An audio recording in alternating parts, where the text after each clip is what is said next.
Salam değerli izləyicilər, yeni dərs izahı ilə yenidən qarşınızdayıq. Bugün də 6-cı sinif rus bölməsi şagirdləri üçün Azərbaycan dili dərsliyinin 106-cı səhifəsindəki tapşırıqlarımızla dərsimizə davam edirik. Bugün yeni bir qaydamız var, feili bağlamanı keçirik. Feili bağlama mövzusuna keçməzdən öncə gəlin A tapşırığındakı tapşırığını yerinə yetirək. Burada nə deyir? Hərəkətin deməli, zamanını bildirən sözləri tapın və onların qrammatik xüsusiyyətlərini müəyyən edin. Deməli, zaman anlayışına baxırıq. Hava açılanda gəzməyə gedərik. Axşam mənə zəng etməyi unutma. Bəli, gəzməyə nə zaman gedəcək? Hava açılanda.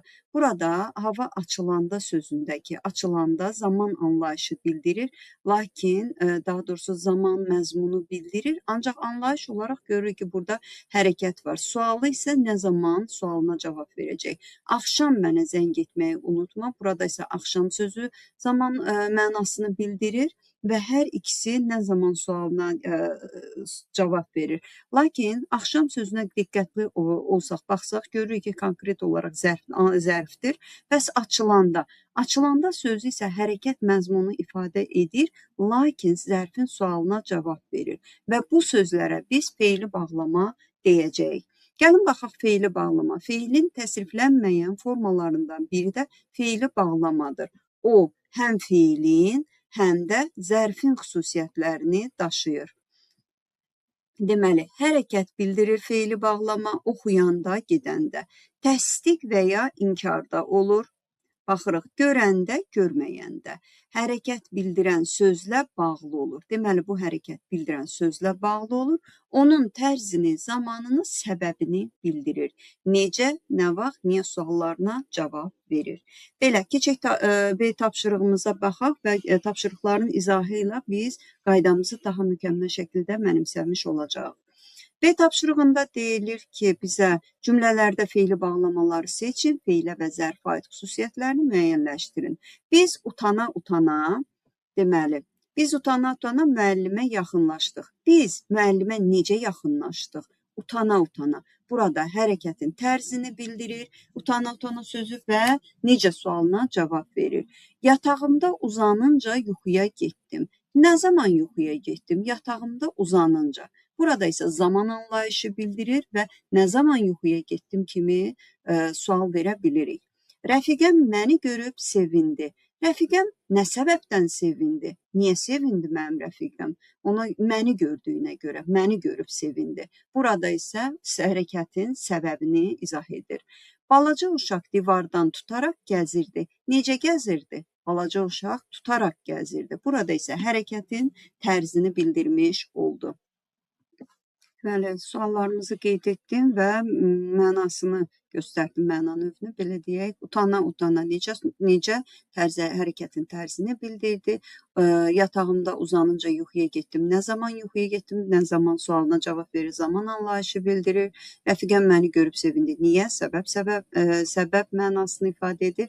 Balaca uşaq divardan tutaraq necə? Tərzi hərəkət, deməli, ifadə edən söz, feili bağlamalarımızdır.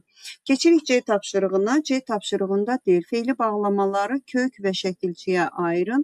Feili bağlama yaradan şəkilçiləri müəyyən edin. Gəlin ilk öncə feili bağlamaları tapaq, sonra kök və şəkilçiyə ayırıb şəkilçiləri müəyyən edək. Nilüfər dərslərini öyrənib yatdı.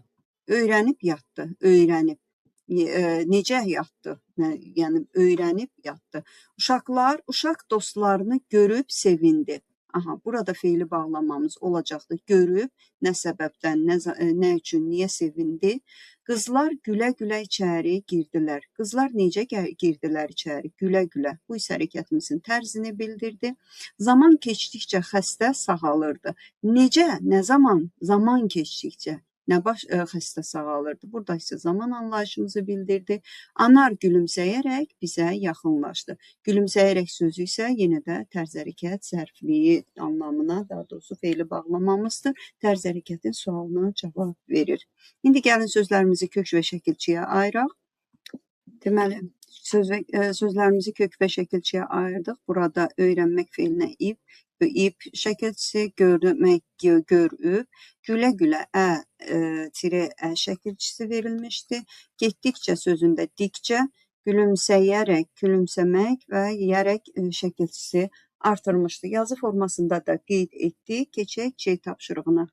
C tapşırığımızda cümlələri oxuyun, fərqləndirilmiş feili uyğun feili bağlama ilə əvəz edin. Baxırıq nümunəmizə. İlk öncə qapıdan çıxdım və qonşumuzu gördüm.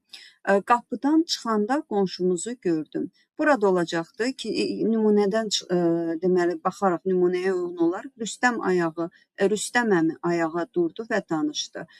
Rüstəm əmi ayağa durub danışdı. Mən gəldim və o yola düşdü. Mən gəlincə o yola düşdü. Quş qanadlarını çırpdı və səmaya qalxdı. Quş qanadlarını çırpıb səmaya qalxdı olacaqdı. Payız gəlir, yarpaqlar saralır. Payız gələndə yarpaqlar saralır. Gəlin sözləri əvəz edək. Burada deməli yenə sözlərimizi qeyd etdim. Gəlin elə bunun üzərinə qoyaq. Rüstəm əmi ayağa durub danışdı. Elə burada bir dənə sözləri belə üstünə xətt çəkək. Durub danışdı. Mən gəldim.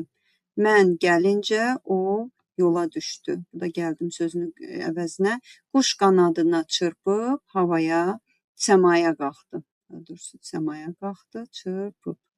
Görünür yəqin ki, görüntümüz. Və səmaya qalxdı, çırpıb səmaya qalxdı. Vəni də burada qeyd edirsiniz. Yəni daha doğrusu götürmürük. Çırpıb və səmaya qalxdı. Yox, çırpıb və səmaya qalxdı.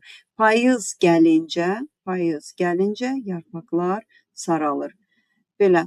Keçək D tapşırığına feili bağlamaları cümlədə işlədin. Cümlələrdə necə işlədəcəyik? Açılanda, məsələn, səhər açılanda kəndə çatdıq.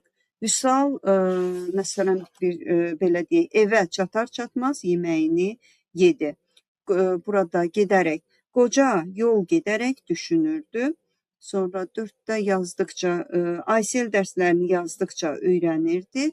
Ana durmadan körpəsini oxşayırdı. Cümlələri qeyd edirəm. Siz isə öz cümlələrinizi də qeyd edə bilərsiniz. Daha maraqlı olar bu tapşırıqda. Yəni, hər kəsin öz fikrini qeyd etməsi. Sözlərimizi yazılı şəkildə qeyd etdim. Səhər açılanda kəndə çatdıq. Vüsal evə çatar-çatmaz yeməyini yedi. Qoca yol gedərək düşünürdü. Aysel dərslərini yazdıqca öyrənirdi. Ana durmadan körpəsini oxşayırdı. Belə, bugünlük dərs izahımız bu qədər. Növbəti dərs izahlarında görüşənə qədər sağ olun, hər kəsə uğurlar.